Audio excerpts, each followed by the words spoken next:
Om Namo Bhagavate Vasudevaya.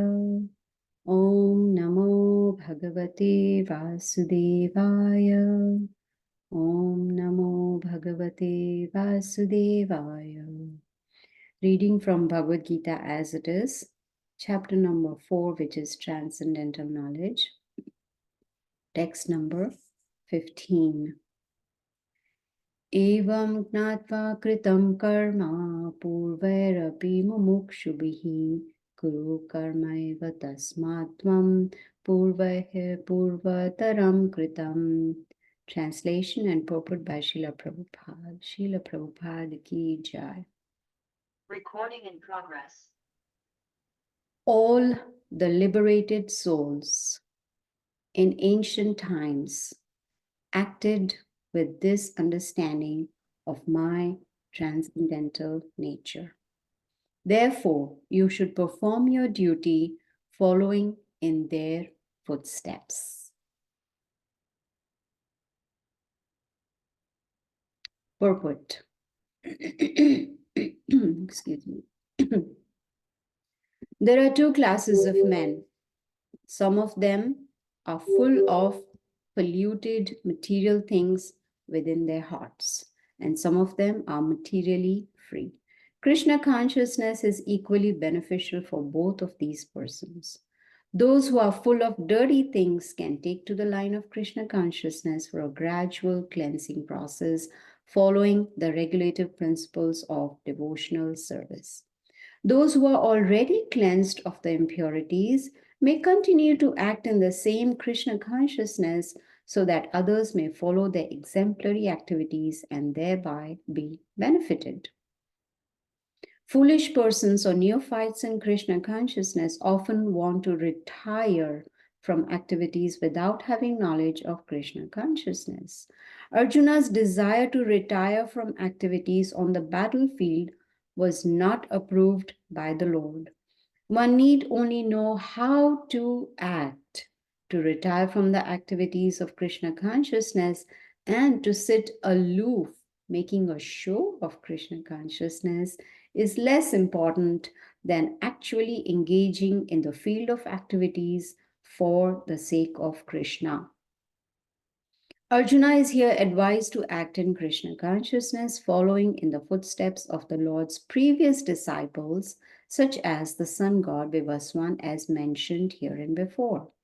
The Supreme Lord knows all his past activities as well as those of persons who acted in Krishna consciousness in the past.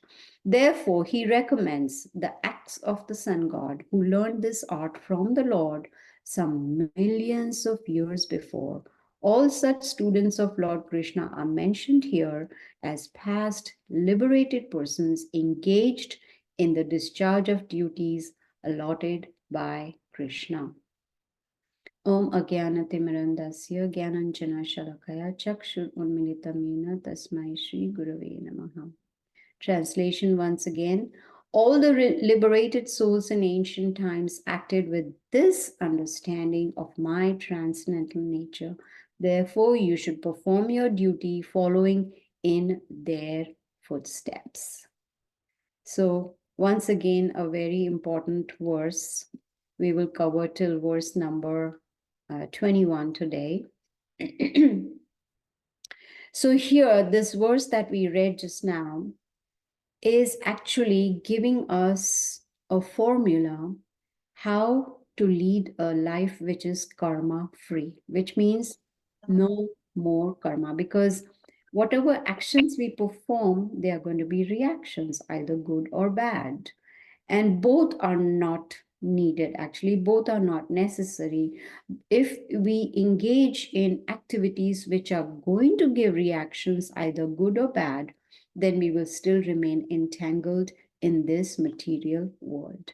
And that is the reason Krishna is giving us the knowledge by which we can lead a life which has no karma involved at all, no reactions at all. So here in this verse, Krishna is talking about this understanding. What does he mean by this understanding? He means what he said in the previous verse, which we covered last week. He says that he is engaged in activities, but no work affects Krishna. And Krishna does not desire results or fruits from his activities. So Krishna says if one understands this, that Krishna is aloof. See, when we perform activities, we get reactions to that, whether we like it or not. So if we understand that Krishna doesn't get affected by karma, then Krishna says there'll be no more entanglement. Now, that's not sufficient enough. We also need to understand how we should perform activities. Like in the purport, Srila Prabhupada talks about liberated souls, those who are liberated in the sense in consciousness. And they, when they perform devotional service with the help of knowledge, why do we have these Bhagavad Gita classes every Sunday? So that we can gain some knowledge, spiritual science, understand it, and then put it into practice. So those souls who have performed devotional service with knowledge, they have become purified. And how? The very first step of purification is mantra meditation. Man means mind, tra means to free the mind of anxieties. So when we chant the holy names of the Lord, then what is the result? We start purifying our hearts. We start purifying our mind, our intelligence, and the senses come under control. Then one is able to reach that stage of liberation, which is actually a state of consciousness. So, in the purport, Srila Prabhupada also talks about two kinds of people: those who are materially free. That means they are not entangled in materialistic life. They are still living in the material world, still have the material body, still have the material family, material job, everything, but their consciousness is pure. You see, they are free materially, in the sense they don't get affected by what's happening in material life, in the sense they don't take on anxiety, or they don't go into depression or stress or anything. Why? Because they have reached that stage of liberation in consciousness, which means they are peaceful at heart. And there are others, other kind of person is who's polluted. You see, polluted in the sense in consciousness, has all these anarthas, unwanted things in the heart. So Bhagavad Gita helps one, with the help of knowledge of the Bhagavad Gita as it is, one can become conscious of Krishna.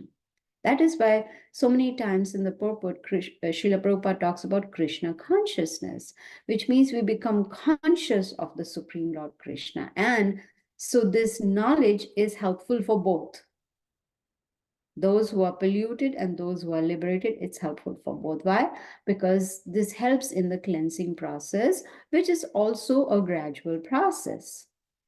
And the cleansing starts with mantra meditation. When we chant the holy names every day, when we follow the four regulative principles, follow a discipline. Just like children when they go to school, or adults, or youngsters who go to college, or those who go to work, place of work, there is certain discipline that needs to be followed. Yes, some discipline. Whether, for instance, the students cannot go to school whenever they feel like. No, there is a discipline, there is a rule that the children have to be in their classrooms by 8 in the morning or 7 in the morning or whatever time it may be. And there is a rule that, okay, this is the lunchtime and this is when the school ends. And the rule is that there is no school Saturday, Sunday. It's not that my child says, oh, I don't feel like going to school on Monday, I'll go on Saturday. It doesn't work that way. Same applies to in job or in universities. We need to follow rules. So why not follow rules in spirituality also? Because they are for our benefit. When we lead a disciplined life, then the cleansing process is faster. And when we continue on the path of devotional service, then there is more progress. in spirituality, in our spiritual lives. So here we see Krishna, he is the Supreme Lord. He doesn't need to work at all.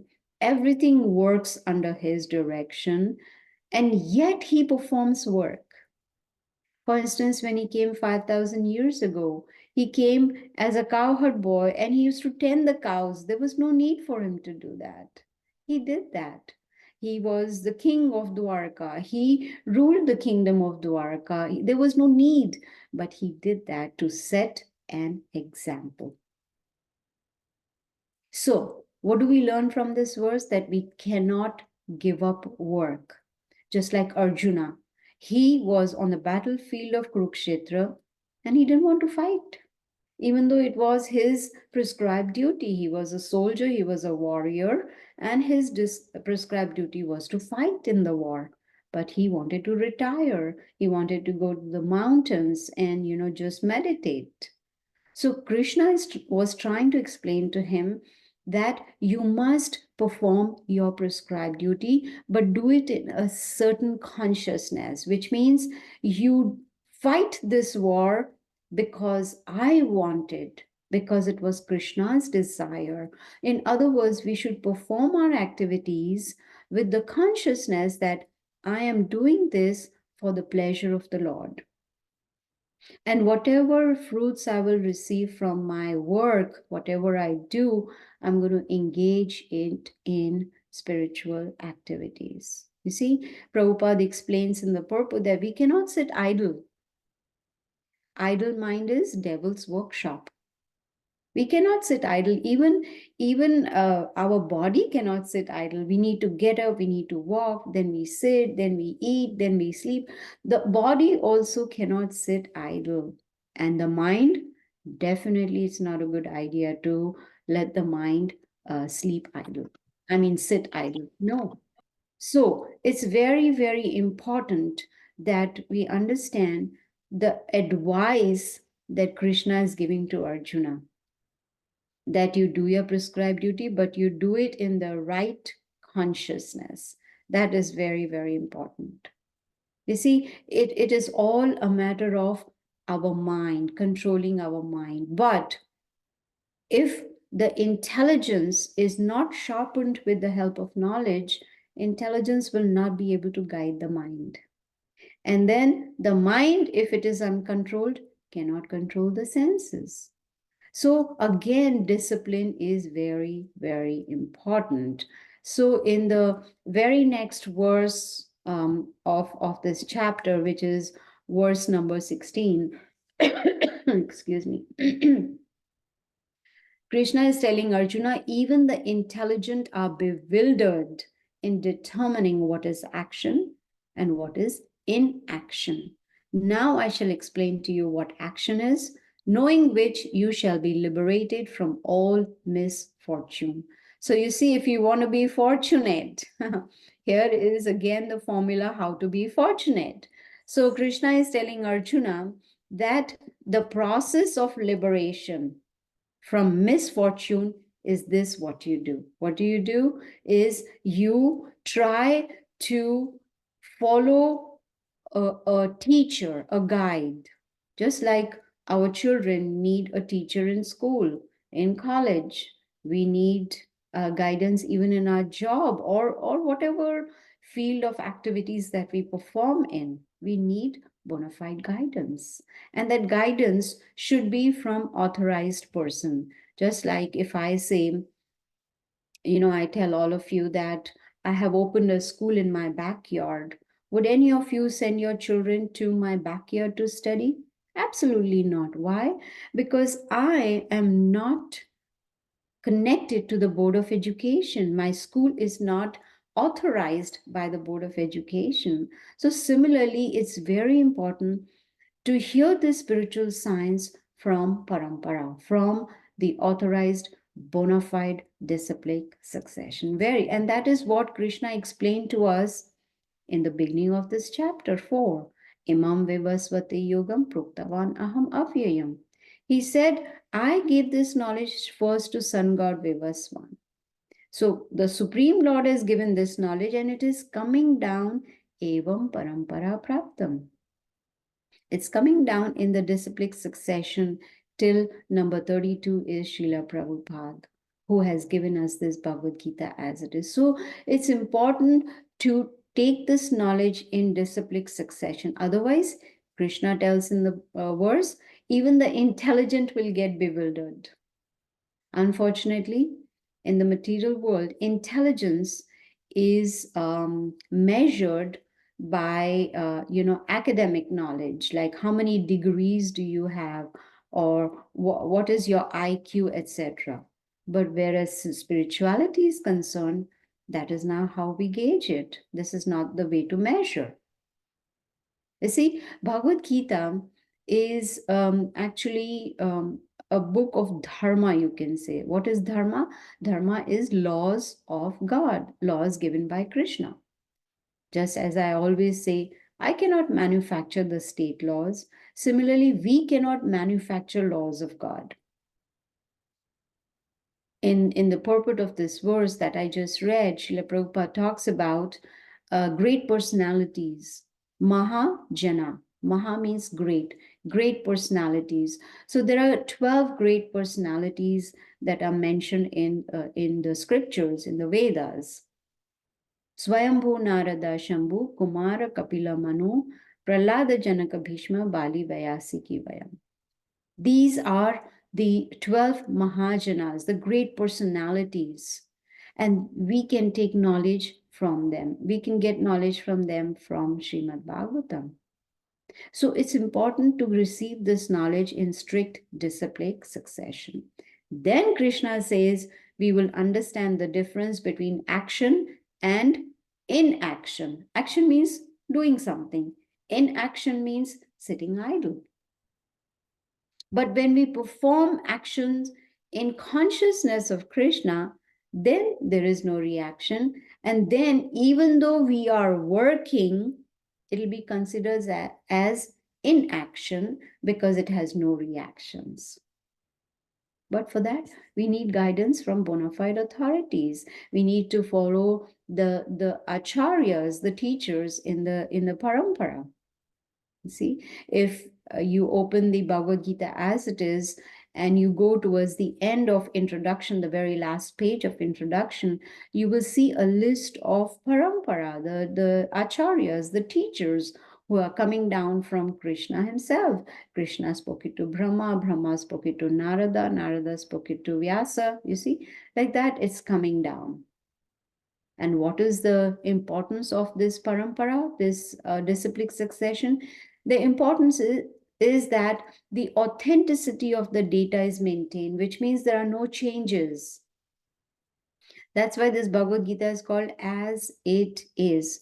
No speculation, no opinions, no introduction of something new, no deduction of something that's already there. No, as it is. You see? We are not interested in mental speculation. I'm sure you are not interested what I think because I'm imperfect. We all are imperfect beings. We have 4 defects. We have imperfect senses. We make mistakes. We have tendency to cheat and we are an illusion. So if we have these defects, imperfect people, how can we give perfect knowledge? So we don't want to take knowledge, especially of the spiritual science, the Bhagavad Gita, from anybody. It has to be as it is. No mental speculation or, imperfect experimental knowledge. In my opinion, according to me, no. You see, the principles of religion, dharma, is established by the Supreme Lord only. We cannot manufacture it at all.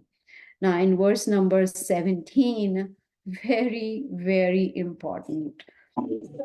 Sorry, so very, very important. So, Krishna, he is talking about karma in verse number 17. What does he say? The intricacies of action are very hard to understand. Therefore, one should know properly what action is, what forbidden action is, and what inaction is. Very, very important. See, Unless we have the knowledge, how will we perform our activities, right? Just like when our children are little, we train them, we guide them, we give them the knowledge. This is right, this is wrong. If you do this, this will be the consequence. We teach them. Similarly, here Krishna is teaching us to understand what is action, what is forbidden action, and what is inaction. When first time I read these verses, I was very confused, what is action, what is inaction, and then, but when I heard from my spiritual teacher, it made all sense to me. It was so easy to understand what Krishna is trying to tell us in this verse. So, first of all, he says the intricacies of karma are hard to understand. Whenever someone asks me this question, why am I suffering? Why do I have so much suffering? I've been so good all my life. I've not hurt anybody. I have not insulted anybody. I was just minding my own business. Then why am I suffering so much? And then they want to know, what wrong did I do that I am suffering now? Krishna is telling us now the intricacies of karma are very hard to understand. It is not, we are not facing distress or miseries because of this life. It could be past life, it could be many past lives. So it is not possible to put two and two together. You see, it's very hard. That's why Krishna is explaining to us. He's giving us knowledge. Srila Prabhupada, in the purport of this verse, he says, if one is serious about liberation, if one wants to, make a change in their consciousness, then it's important to understand these three aspects. What is action, what is forbidden action, and what is inaction. Every action has a reaction. So we need to stop reactions. That is important. Once we stop reactions, then we will end the cycle of sufferings. Otherwise, we'll keep coming back in the cycle of birth and death. So, to understand this, we also need to understand our relationship with Krishna. We need to understand what is my constitutional position, that I am a spirit soul and my relationship with the Lord is that of a servant. Jivera Swarup hoy, Krishna ra Nitya Das. I'm an eternal servant of the Lord. And how to really put this knowledge into practice? We need association of saintly people. We need association of those who are on the spiritual path. We need association of those who are practicing. You see? So now comes the best part in this verse that Krishna is going to teach is karma, akarma, and vikarma. Now, karma means we are performing activities, we are following the laws of the Supreme Lord, but not in a selfless spirit. You see, there is some desire to enjoy the fruits of our activities. And that consciousness becomes a stumbling block on our path to self realization. Very, very important. Now, what is akarma? Akarma means we are following the laws of the Supreme Lord, but we have no desire to enjoy the fruits of our activities. And because of that state of consciousness, there are no reactions. And when there are no reactions, then there is no question of misery. Then the person starts experiencing transcendental happiness. Then the person becomes immune to all reactions. That is the beauty of all karma. So all we need to do is take on this knowledge of Bhagavad Gita, perform our activities, whatever it may be, going to the job, taking care of family, excuse me, whatever it may be. We do that, but just change the consciousness. Understand that whatever actions I'm going to perform, of course, they have to be the actions performed according to the scriptures. We do not do vikarma. What is vikarma? Not following the laws of the Supreme Lord, not following the Bhagavad Gita. Then vikarma means a sinful life. And sinful activities will naturally give sinful reactions. You see? Now, in the very next verse, Krishna, in verse number 18, he says, one who sees inaction in action and action in inaction is intelligent among men. And he is in the transcendental position, although engaged in all sorts of activities. You see? This is where sometimes people get confused about this verse, but it's not that difficult at all. Let's put it into put it in an easy way. Okay. So Krishna is saying when one is performing action, but yet it appears to be inaction, that person is intelligent and is on a transcendental level, even though he's engaged in activities. So let me give you an example. Excuse me. Now, I have cooked some food, vegetarian food, according to the prescription from the Bhagavad Gita. I have cooked food in the mode of goodness. Now, when I offer this food to the Lord, so I have performed action, right? I have cooked, I've cut the vegetables, cleaned the vegetables, cooked them, and then I have offered. All this is action. But because I have offered it to the Lord, it is considered as inaction. Why? Because there are no reactions. Even vegetables have life. So when we cook vegetables and we eat without offering them to the Lord, we are incurring sin because we have committed a sin of killing the vegetables. But when we offer the same vegetables to the Lord, the reactions, the sinful reactions of killing the vegetables is removed by Him. So even though we performed action of cooking and offering, it is still considered as inaction. And that is karma free. There are no reactions. You see? So what is the secret? Secret is to perform our activities for the pleasure of the Lord. Then there are no reactions. So such a person is actually doing a karma, which means is performing actions, but it is considered inaction. That's why Krishna says action in inaction. I hope you all are following. I know it's a little confusing. Excuse me, but it's not that difficult to understand. You see? So no reaction. So even though action is performed, but it is as good as not doing any action. Now, what is considered inaction? Very, very important to understand. Inaction, INACTION, inaction. What is it? That means that we are not performing any activities because we are afraid that if I do something, there will be sinful reactions, but not doing anything, but that also has reactions.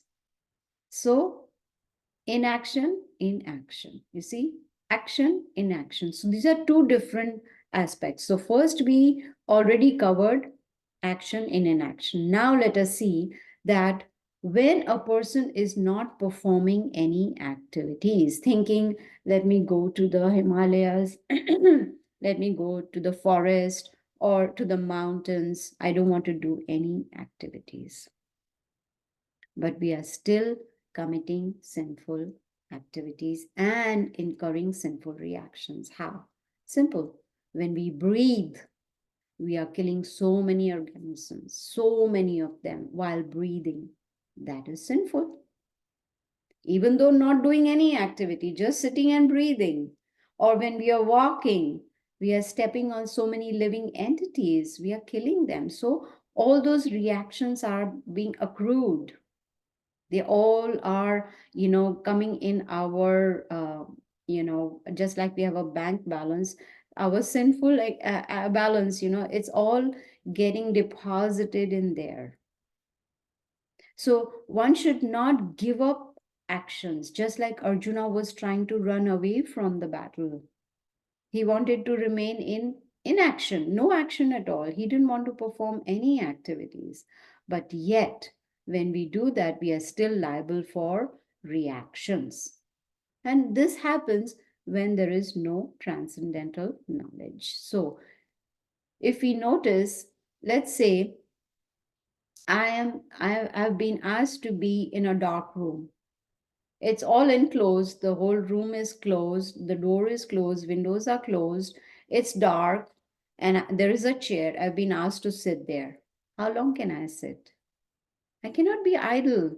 I need to do something. I need to get up. I need to walk. I need to talk to people. Something. You see? So it's not possible to just be remaining idle. That is what Bhagavad Gita teaches us, that the soul is active by nature. So artificial attempts, at inaction will lead to further danger, like the senses will not be engaged and the mind will not get purified, you see. So it's very, very important to understand the difference between action and inaction. Now, in the very next verse, Krishna says, one is understood to be in full knowledge whose every endeavor is devoid of desire for sense gratification. He is said by sages to be a worker for whom the reactions of work have been burned up by the fire of perfect knowledge. You see the importance of knowledge, and that too perfect knowledge. Very, very important. Excuse me. So, in full knowledge. How do we get full knowledge? There's a process. We need to take it in a systematic way. Just like when we put our child in school, the child, is only 5 or 6 years old. We don't send him to the 10th grade. No, he first has to go to kindergarten, then first grade, second grade. So he has to progress gradually till he can graduate from high school. You see? So it is, to even to get the full knowledge, we have to start from the basic, like the introduction to Bhagavad Gita. Then we go to chapter 1, 2, 3. Now we are in chapter 4 and going through the different verses that are there in this chapter. So, when we take on knowledge in a systematic way, then Krishna is saying, then one will be devoid of propensity to enjoy the senses.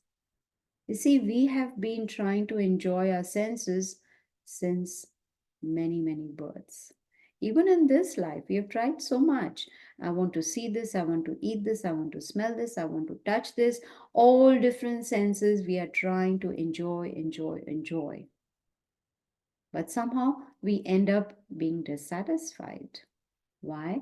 Because our reactions have not yet been burned up.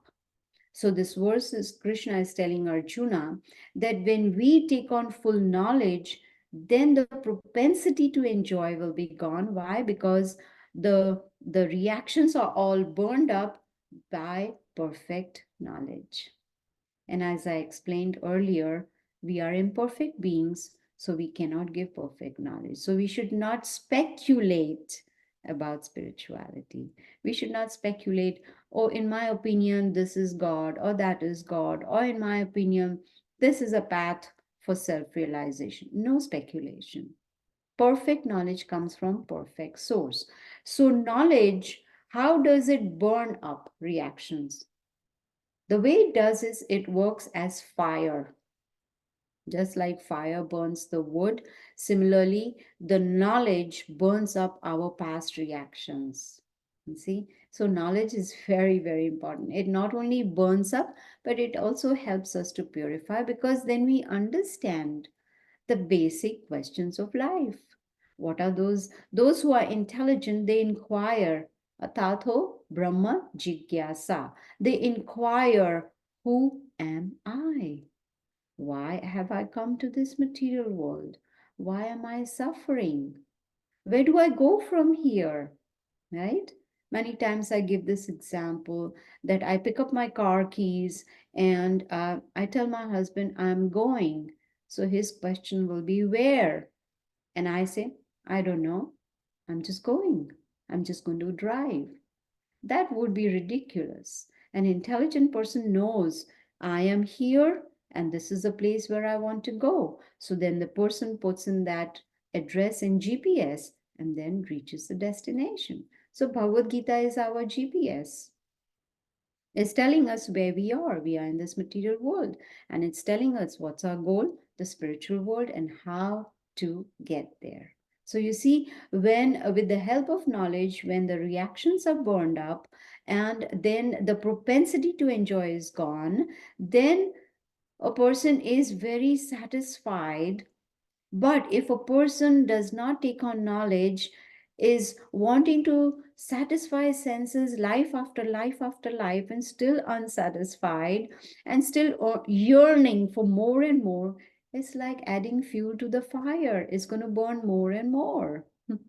And then there will be no end to it. So it's important to understand that in this material world, it is possible to be satisfied only when we understand our true self, our true identity, and understand the goal of life.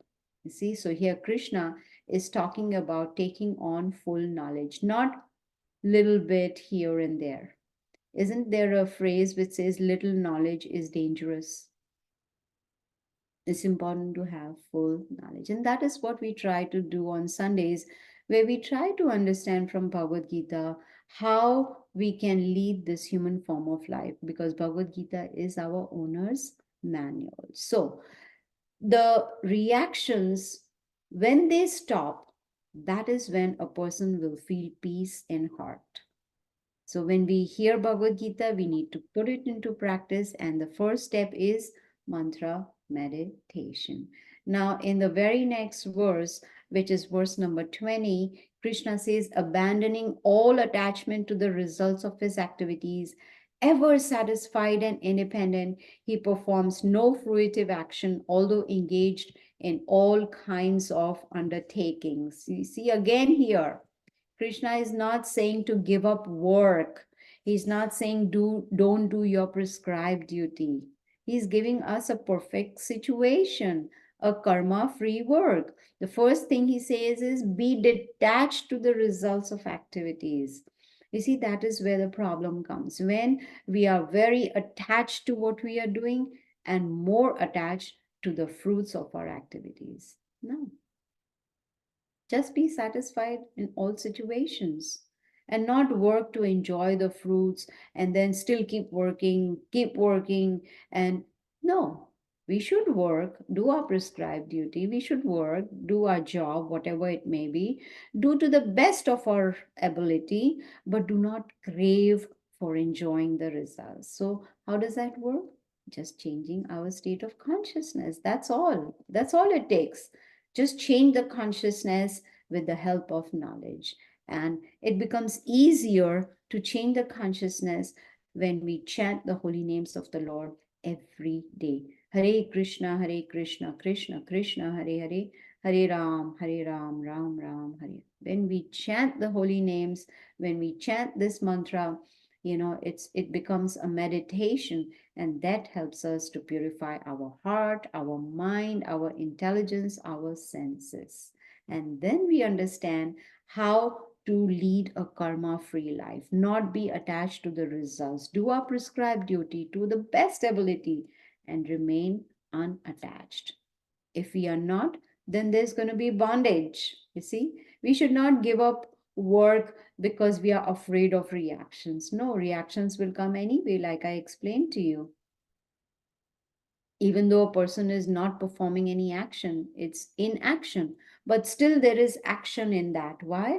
Because person is still breathing and walking and killing, living entities. There are sinful reactions. So here Krishna is asking Arjuna to perform his prescribed duty in consciousness of Krishna.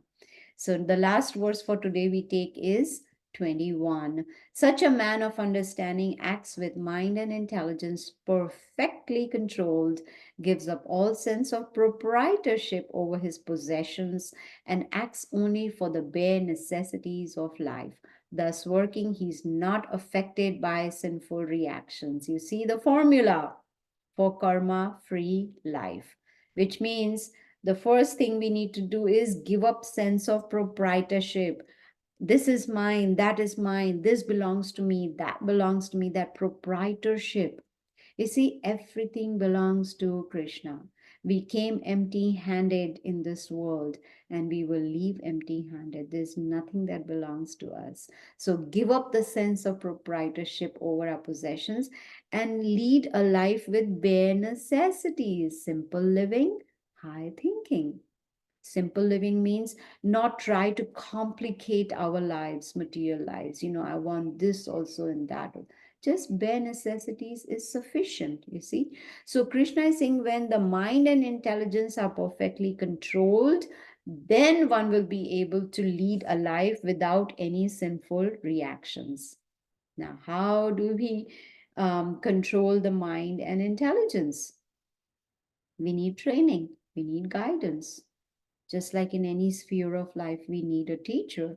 Even in spirituality, we need a teacher. So that teacher can guide us and train us how we can control our mind and intelligence. So those of us who are following the Bhagavad Gita, you see, when we understand the knowledge from the Bhagavad Gita, when we follow it, we understand I am not the controller, I am not the proprietor.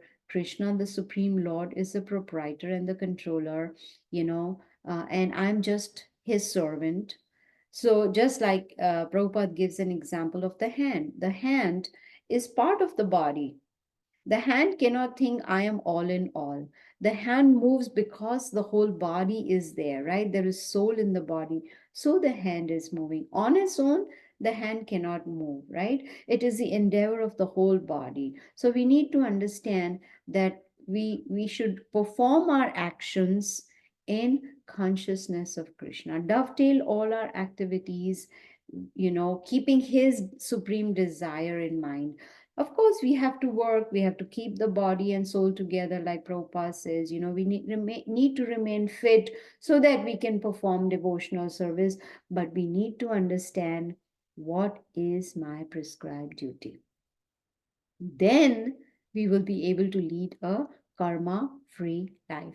And the very first step of karma free life is mantra meditation. So, just like we do every time, right? We chant the holy name of the Lord.